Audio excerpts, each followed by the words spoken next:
Merbħa, illum ħanitkellmu fuq speċi oħra illi ma tantx hija magħrufa, ħanitkellmu propjament fuq l-Aberja kafra jew li l-Ingliżi jgħidulha Kay apple.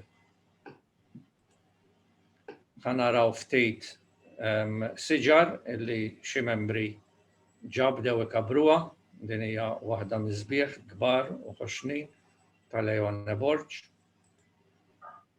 Għawet narawha fit-tokonama display. Dennis Loop ukoll kabbar minna. Julian De Bono u anka Charles Gauci. Qed naraw informal upright u semi cascade, full cascade. Din hija tiegħi bil-frott. U oħra fit-tokonama display li għandna l-klabb informal upright. Għaliex għandna inkabru din l-ispeċi bħala bonsai. L-ewwel nett hija speċi mhux daqshekk magħrufa għal huwa challenge għal min irid jaċċetta dan iċ-challenge. Tagħmel il-frott u dejjem meta jkollok speċi bil-frott u s-siġra tkun bil-frott vera tkun sabiħa. Għandha l-qoxra illi biżmien meta jimmatura jsir qisu sufra. Hija speċi li tiflaħ għall-elementi u ġielu wkoll tirrelaganna kuluri sbieħ fil-ħarifa. Fil-dan ir-rigward tal-aħħar jiena sibt illi meta inti tagħmel jew xi defoliation neħħi l-weraq jiġifieri fis-sajf u anke tuża nitroġenu baxx matul is-sena joħorġu dawn il-kuluri sbieħ fil-weraq illi ma tantx għandna speċi Malta bħala bonsai illi jingawdu daw il-kuluri, mhux bħal barra, meta għandhom dawk il-maples pereżempju. Fattur ieħor illi nnotajt illi meta il-ħarifa tkun naqra kiesħa. Dik ukoll twassal biex tagħmel weraq neħħi l-klorofilla mill-weraq u joħorġu l-kuluri l-oħra tal-pigmenti tas-sustanzi li jkunu fil-werqa li jagħtu l-kulur. Ħanaddu naqra l-deskrizzjoni fuq is-siġra. Dinna jgħidula Kay apple għax tinsab tikber endemika għaw Malta mhijiex endemika, imma hawnhekk fin-Namibja fl-Afrika, in-naħa t'isfel tal-Afrika, hemm xmara li jgħidula il-Kay River u l-Ingliżi meta kienu kolonja tagħhom in-Namibja semmewha Kay apple għax tikber mal-medda ta' din ix-xmara. Bħala isem botaniku illum m'għadhomx isejħula Aberja kafra, aktar isibuha bħala Dovialis kafra.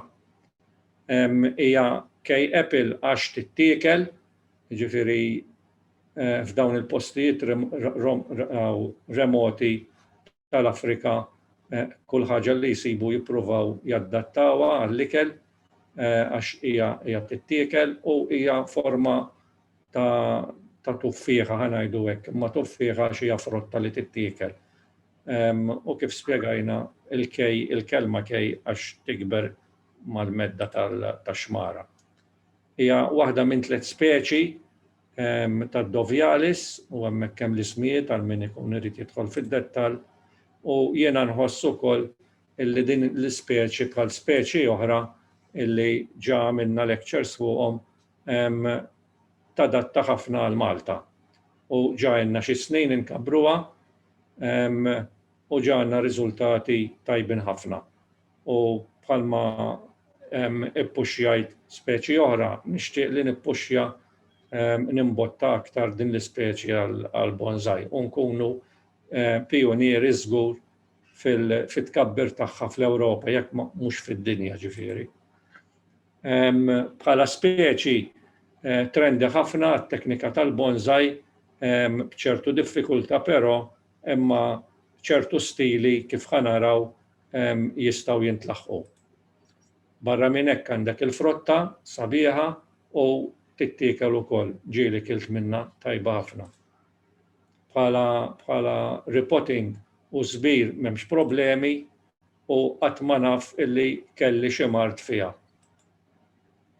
L-uniku ħaġa li nnotajt illi ma tħobbx bħal siġar oħra illi jkollha l-eruq mistadra. Għalhekk nuża issa naraw x'mix nuża miftuħa ħafna. Is-siġra hija dioecious u li tfisser illi għandek siġra mara u siġra raġel. Ġifieri il-fjuri mhuwiex ġifieri f'daqqa, għax normalment fjura ikollha l-organi maskili u femminili fl-istess fjura. F'dan il-każ għax hija dioecious ikollok l-organi femminili għalihom f'siġra u l-oħrajn tal-maskil ikun fuq siġra oħra. Meta tkun f'abitat fejn m'hemmx ħafna ilma, tilħaq mal-5 metri fil-waqt fejn ikun hemm aktar ilma tola aktar anke għal 9 metri. Normalment hija siġra evergreen, jiġifieri li żżomm il-weraq, però meta tkun xi xitwa kiefra u tkun milieħ milquta mill-riħ fuq, speċjalment meta tkun il-ġlata ġieli twaqqa l-weraq kollu. Ħaġa importanti li nkunu rridu nieħdu ħsieb anke fil-bonsai huma x-xewk li tagħmel għax ikunu twal ħafna, speċjalment fuq frijaj li jikbru u jkunu għadhom ġodda. Imma ħaġa sempliċi ġifieri malajn jinżabru.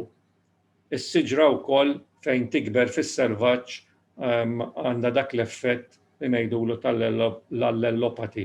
Jiġifieri l-eruq tagħha titfa' sustanza biex ma tħallix żriera oħra jikbru madwarha u da jagħmel sens għax ma jkollix kompetizzjoni minn speċi oħra.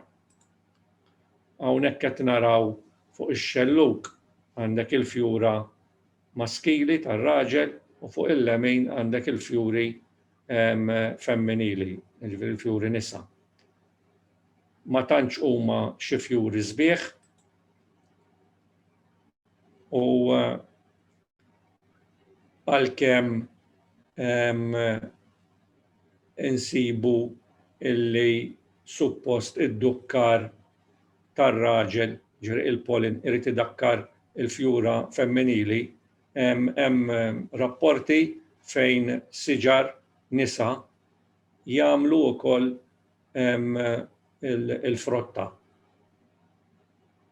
u jkabruha, ġifieri qisu m'għandux bżonn id-dukkar. Normalment jekk ikollok siġra fis-selvaġġ tikkejterja għal ħafna bid-dukkar tagħha għal ħafna nisa biex iddakkrilhom il-frott. Ħafna drabi meta inti jkollok il-fjuri ma tantx huma sbieħ, il-probabilità li il-pollination, ġifieri id-dukkar, isir bir-riħ. Imma ġieli rajt jien fuq il-bonsai tiegħi meta jkunu bil-fjuri ċertu naħal. Jiġifieri u anke sibt rapporti li jsiru wkoll bl-insetti. Imma l-probabilità li l-fatt li l-fjuri mhumiex daqshekk conspicuous dik li ngħidula li jidhru qed tifhem allura l-probabilità huma wind pollinated. Jiddakru bir-riħ. Hawnhekk għandna close-up tal-fjuri tal-raġel fejn għandek id-dukkar dan kważi qed jispiċċa u għandek oħrajn qed jiftħu. U din hija close-up tal-frutta meta tkun għadha żgħira għadha trid tiddakkar id-dukkar jaqa' fuq dan. Meta jaqa' hawnhekk imbagħad jibda l-proċess tal-fertilizzazzjoni u l-frotta tibda tikber u jibdew jiffurmaw iż-żerriegħa ġo fiha. Issa l-frotta hija tonda bħal beri u twassal ġieli tkun kbira anke sa 5 ċentimetri. U meta taqsama issib diversi żerriegħa ġo fiha anke 10 u anke aktar ġieli sibt. Il-kulur tagħha fil-bidu ikun aħdar imma mbagħad jibda jisfar. u jiġi lejl orange ukoll. Ħaġa sabiħa hija illi il-frotta għandha livelli ta' vitamin C u għandha antiossidanti u anka zokkor.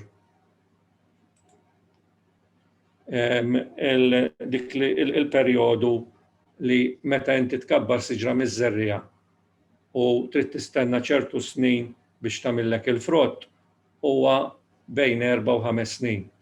Jiġifieri tilħaq is-sexual maturity bejn 4 u 5 snin. Jiġifieri tibda tagħmillek il-fjuri wara 4 u 5 snin miż-żerriegħa u allura tkun tista' tgawdi il-frott, il-bonsai bil-frott.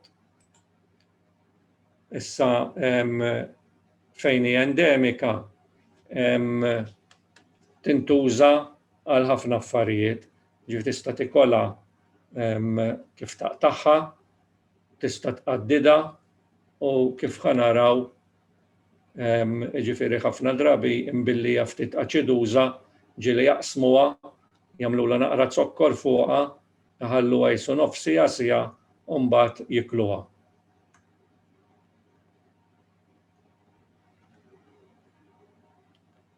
Importanti illi meta tinqata' ma tħallihiex jgħaddu l-ġimgħat, ġifieri trid tittikel fi ftit ġranet.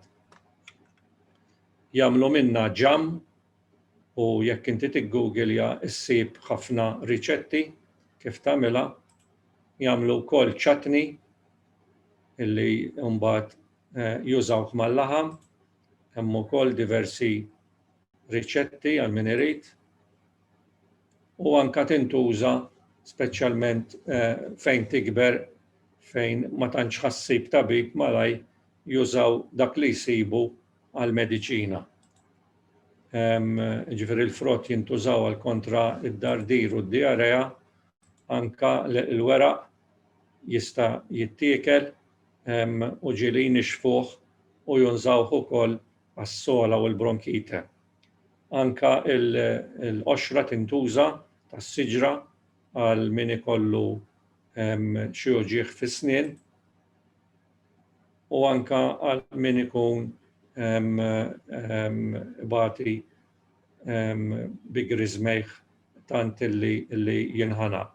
Allura jagħmlu infużjoni tal-qoxra u jiggargirizzaw biha. Ġieli wkoll jużaw bħal polpa fuq xi ponot. Tintuża wkoll bħala barrier għax inbilli għandek dawk ix-xewk twil, jekk tagħmel barrier minnhom jisek qed tilqa' biex jidħlulek fil-proprjetà tiegħek. Kemm annimali u kemm nies. Jekk inti trid tgawdiha u trid tieħu l-frott minnha, jissuġġerixxu illi tkabbara bħala dik li ngħidula espalier. Ġifieri tagħmel gradilja tal-injam u tibda titrejnja magħha. U mbagħad inti tkun tista' taqta' l-frotta mingħajr ma titniggess.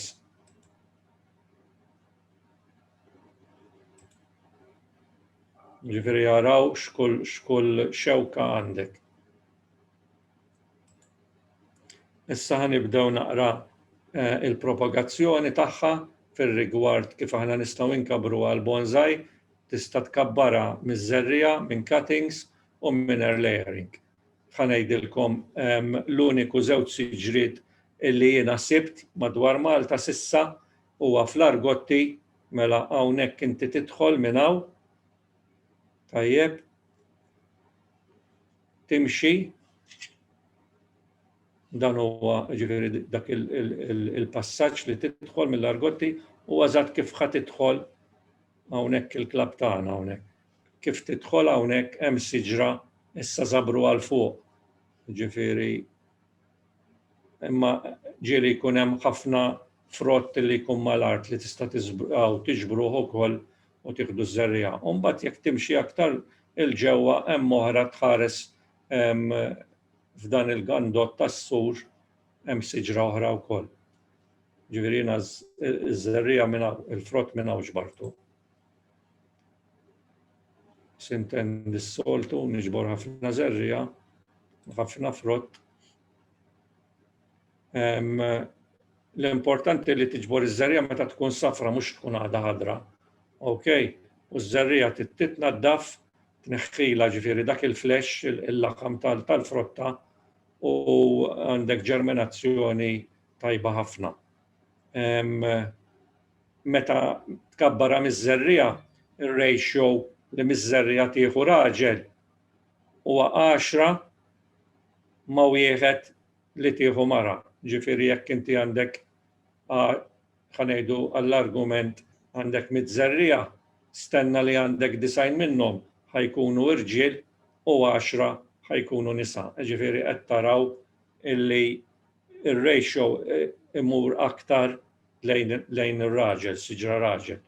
Dawn kienu frott li ġbart jiena fl-2017, samtom, naddaftom, spulpaljajtom mill-frotta u ġbart iż-żerrija. Dan close-up taż-żerrija, naqra messy, u mbagħad fajthom ġol ilma biex nittestihom biex dawk li jerqu nużhom u dawk li ma jerqux narmihom.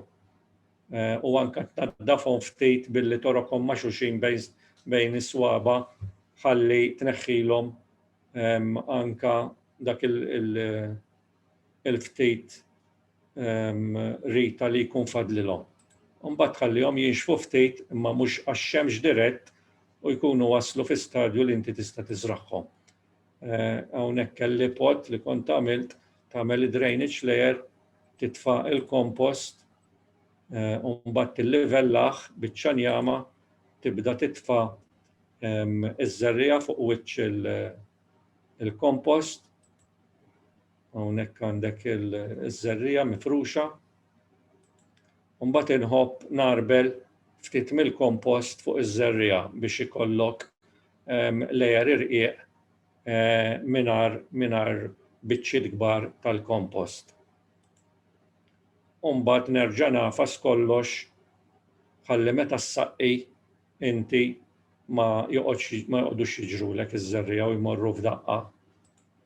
Hawnhekk imsaqqi kollox u biex ikollok ġerminazzjoni aħjar insib illi jekk tagħmilha borża jew jekk għandek xi ħġieġa tat-tieħ ħalli toħloq dik l-umdità li hija tant importanti għan-nebbiet għall-ġerminazzjoni.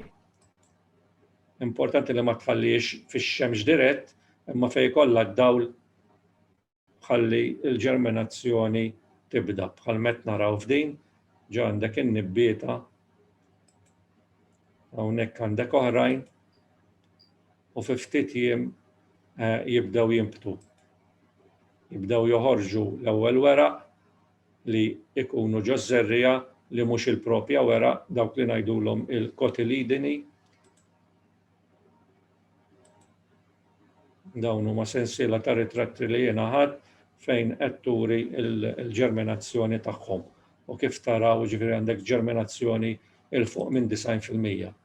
Hawnhekk ġifieri kważi kibru u ħajibdew tilgħin dawk li ngħidulhom it-true leaves, il-weraq propju tal-ispeċi.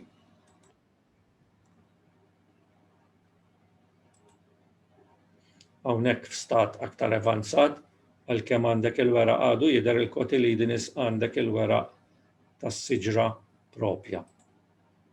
Mbagħad meta jaslu f'dak l-istat huwa l-aħjar żmien li inti bil-mod tittiżjhom u toħroġhom il-barra waħda waħda biex tibda titfaħħom f'pots jew waħda jew tnejn jew tlieta u jiena tant kelli illi spiċċajt li anke għamilt gruppi ta' 5 li llum il-ġurnata qed nużhom biex nagħmel group plantings. Kelli żejjed u jiena lan nkun kabbarthom isni ma jkollix qalb illi narmi xejn. Hawnhekk qegħdin ġol pot ħaġa li nnotajt illi s-seedlings jagħmlu dak it-taproot u jekk inħalluh ma tantx ħadd ifforma in-nebari Ġifieri il-firxa tal-eru ma' wiċċ il-ħamrija li aħna tant nixtiequ fil-bonsai. Allura kien hemm biċċiet minnhom illi tajt ftit minnu u nħalli l-eru ta' aktar il-fuq, il-lateral roots, dawk laterali, l-aktar laterali, u hekk meta inti taqta' dak it-taproot qed naraw naqra root flare aħjar illi aktar ma tikber, aktar ma jixxienu daw, aktar tkun isbaħ is-siġra. U għamilt diversi minnhom. Ġifieri bdejt naqlaħħom minn hawn fejn qegħdin ġo xulxin u mbagħad nibda inbedhom imma tajtilhom it-taproot hawnhekk. U hawnhekk ukoll daw kont tajtilhom it-taproot u tfajthom ġo l-pots ukoll. U kien hemm minnhom illi ma tajtilhomx taproots.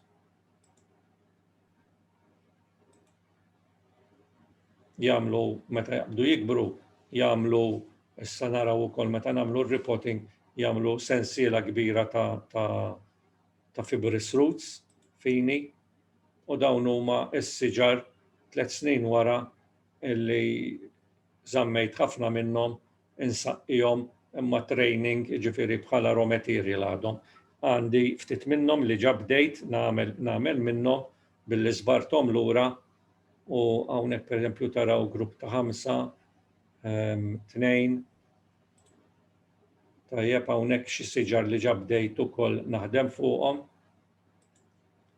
Pereżempju dawn huma siġar illi għamilt l-initial styling bdejt niddisinjhom bil-wiring. Għandek informal upright, ġifieri kif ikunu għadhom qed jikbru, inti tkun tista' tuża l-wire biex ittihom id-disim li trid. Hawnhekk għandek it-twin trunk, informal upright, l-istess informal upright.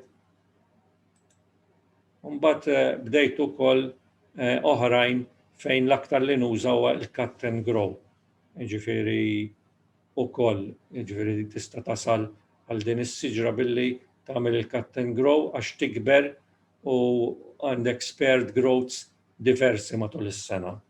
Pereżempju issa ġej għadda s-sajf kważi mhux għadda, għandek spert oħra mbagħad jerġa' jkollok f'Settembru wkoll.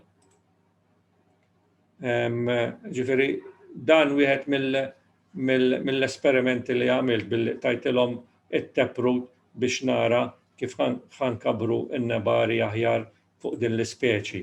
Imma għamilt hekk ukoll għax kont naf illi qisu din l-ispeċi tbagħti b'dak li ngħidulu reverse taper fit-takiġari tiegħu. Il-takiġari huwa it-trunk il fuq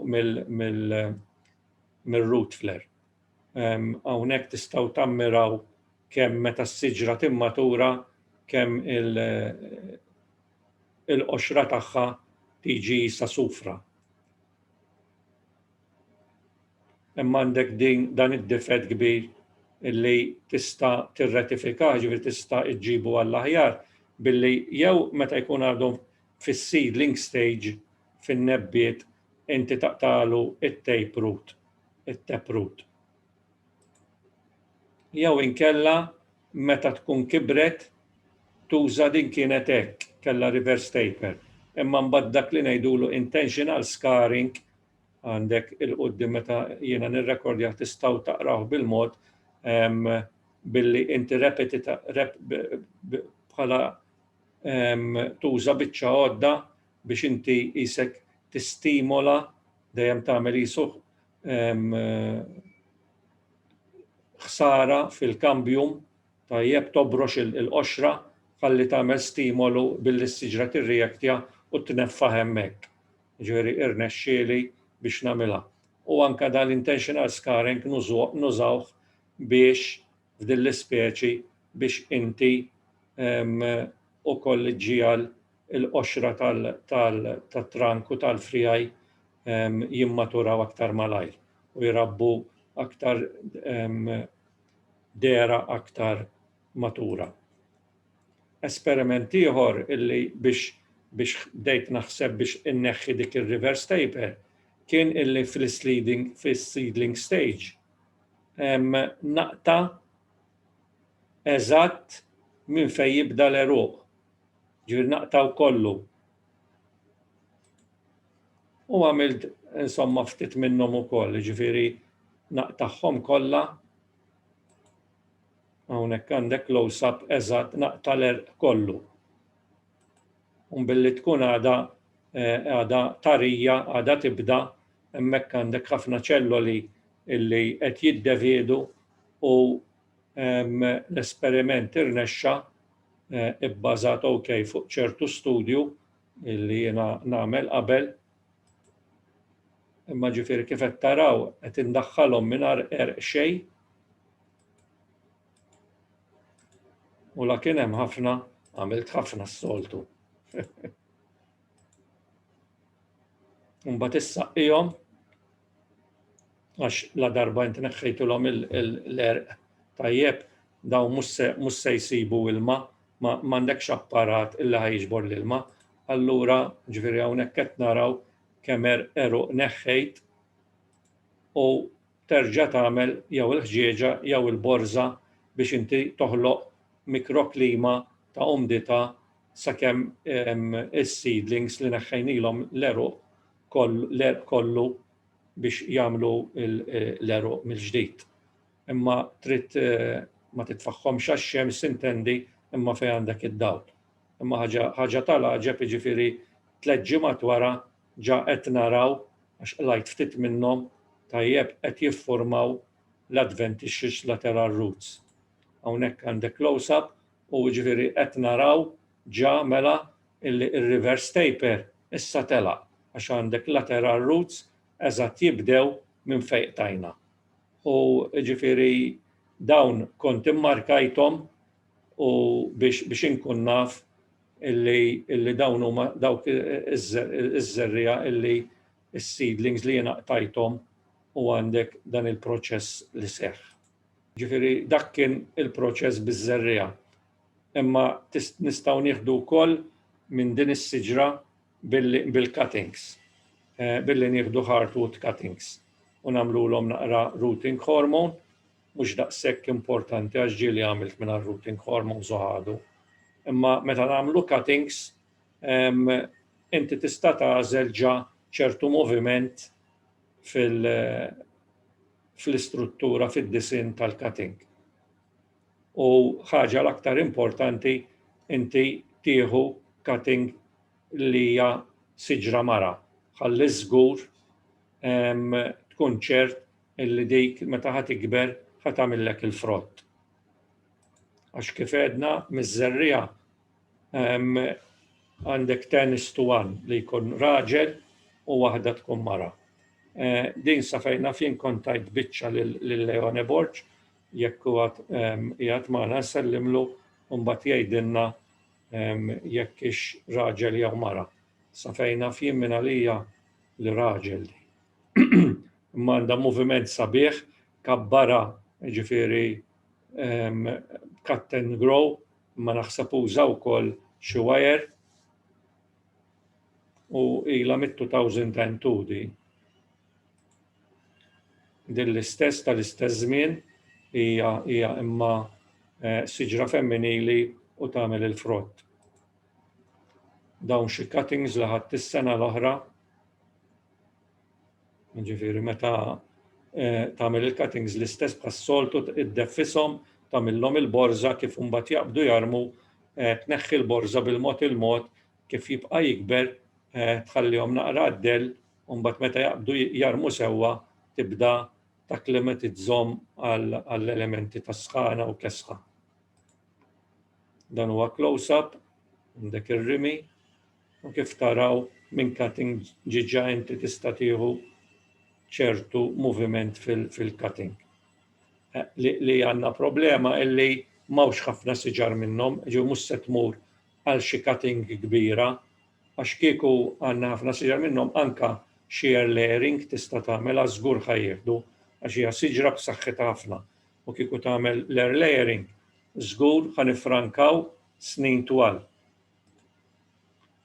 Din siġra illi minna jiena inħalli il-frija jikbru, tajjeb innutaw meta jkollok dik is-saħħa ta' growth kemm ikollok thorns kemm ikollok xewk fuqhom.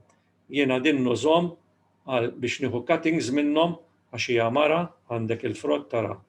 Ġifieri allura nieħu cuttings minnha, imma nużaw ukoll biex nieħu grafting li huwa s-suġġett ieħor.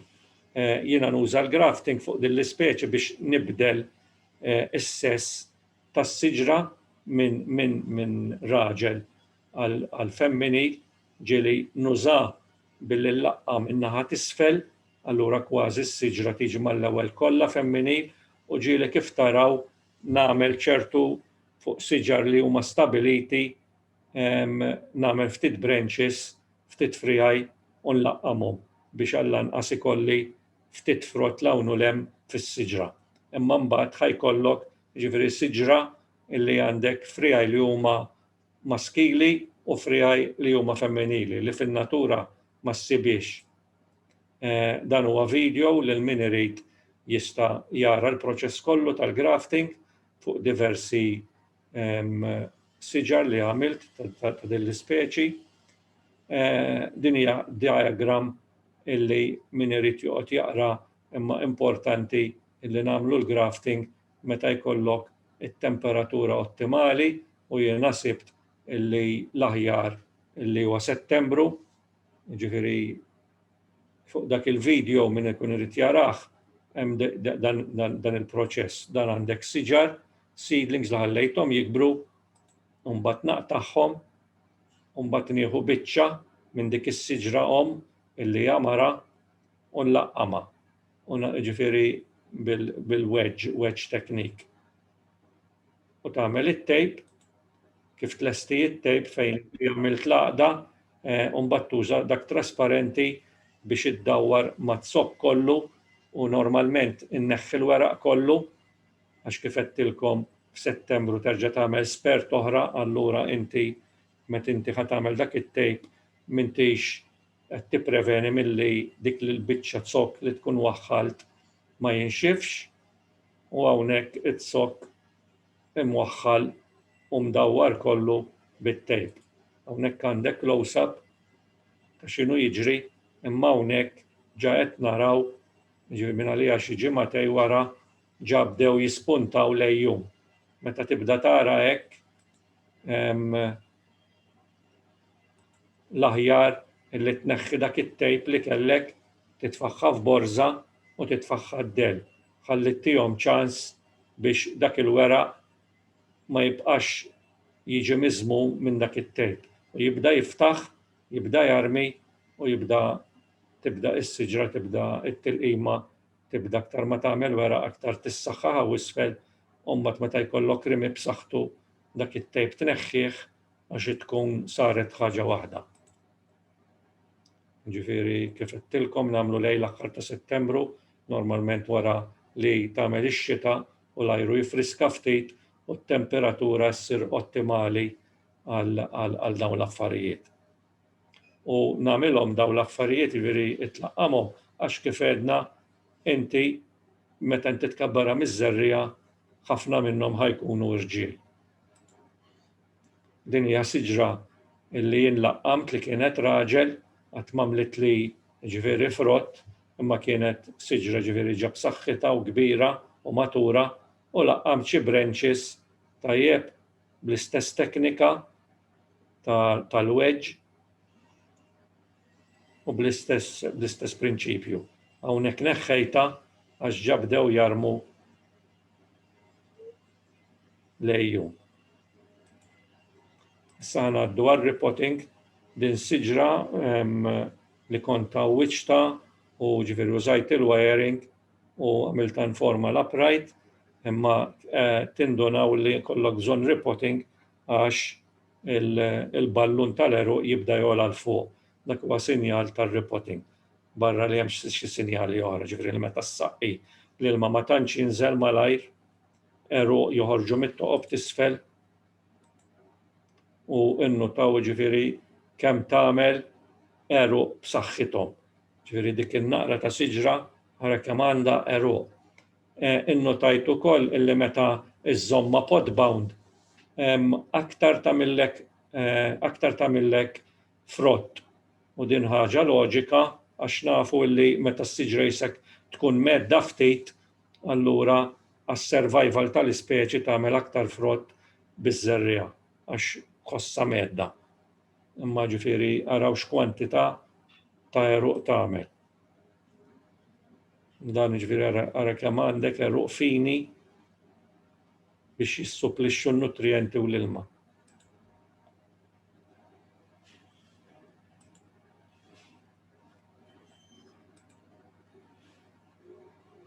Ġieli jgħidulek li anke biex barra dik il-biċċa xogħol tal-frott li inti iżżomm naqa' pot bound biex anke it-tkabbir tas-siġra ma jkunx daqshekk b'saħħtu, imma hemm fine line illi ma nagħmluhiex iż-żejjed għax imbagħad is-siġra, is-saħħa tas-siġra tmur lura.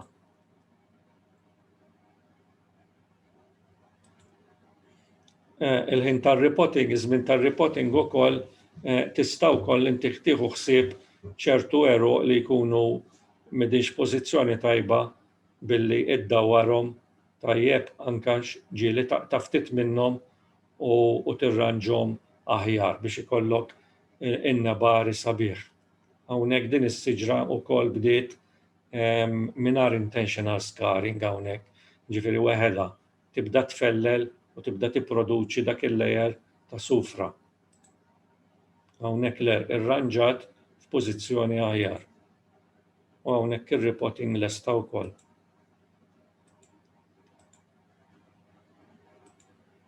Di kif kienet fis-sena 2007.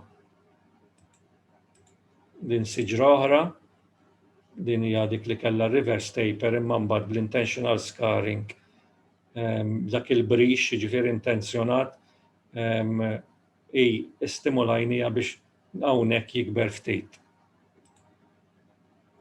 L-istess saraw x'kwantità ta' eruq. Din siġra oħra tkun kabbar ta' formal semi-cascade. Din ukoll li mara għax tagħmel il-frott ukoll.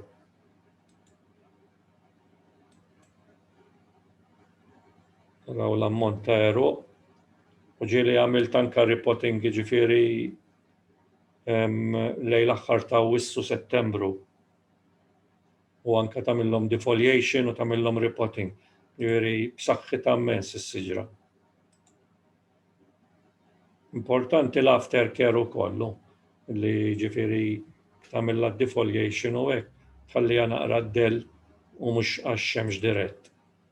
Din kif kienet fis-sena 2007 u waraw kienet kollha frott din għalija kont ġibta fil-wirja f'Roberts Ammut Hall. Kienet kollha frott ġieli estinduna ġin billi jkun aħdar u jkollok diversi siġar estarhom illi jiffurmaw, imma mbagħad tibda meta jintefqu xi ftit il-frott jibda jidher aħjar. Din siġra oħra hija tip ieħor ta' formal semi-cascade imma hija straight type semi-cascade, ġifieri il-main branch li nieżel l-isfel huwa dritt mhux bħal l-oħra iserreb l-isfel. Dan huwa tip ta' stil illi jiena rajt fuq il-kodba ta' John Naka u provajt noħloq hawnhekk.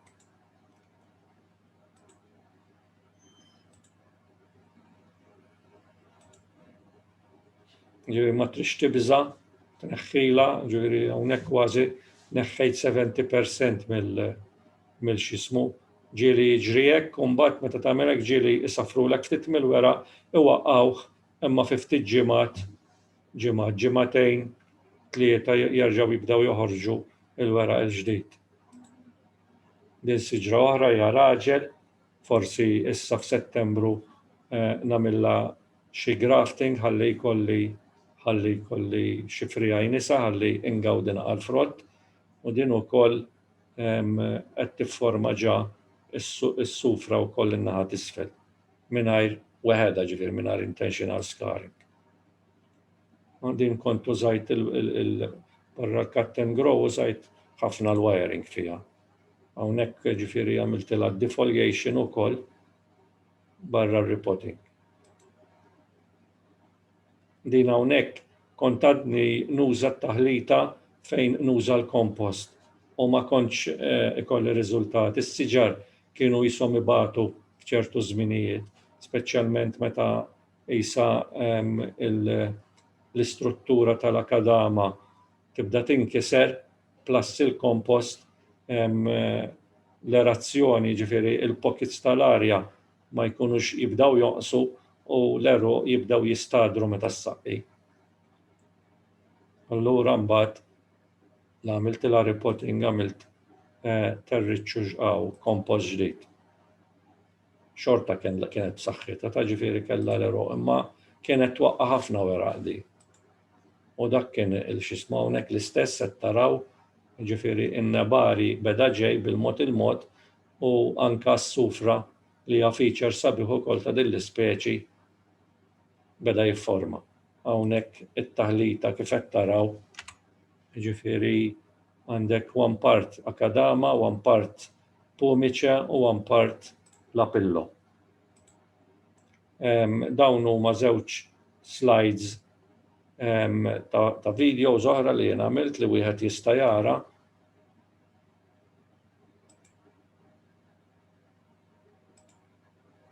Dawn huma xi ftit siġar li ftit minnhom rajnihom.